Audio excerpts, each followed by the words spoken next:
Napakalaki ng transformation niya from des to des nang napakabilis. Gumanda siya ng todo. Naging silver siya dahil dito sa binili natin. Dito sa TikTok lang. Yan nga at nagpagawa na tayo ng bubong ng kulong natin. Dahil nga sa magtatag-ulan na and dahil tapos na siya, spray na natin ito. Nabili ko lang din to sa TikTok. Ang maganda nito is ginagawa niyang silver ang lahat ng ma-spray niya. Ito ang sample.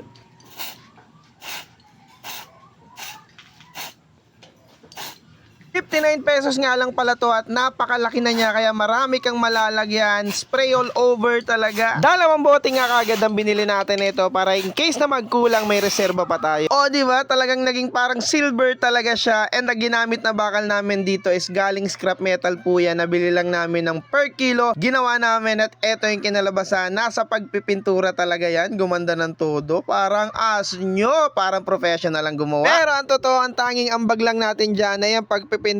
Para ka lang din namang naglalaro niya. Pero nagugulat ako sa kinakalabasan kasi nga napakaganda niya talaga. Naka-promo nga pala to ngayon at naka-free shipping pa kaya kung ako sa'yo umorder ka na. Check Yellow Basket, nandun ang sagot. Mura lang to, 59 pesos lang. Check out mo na yan!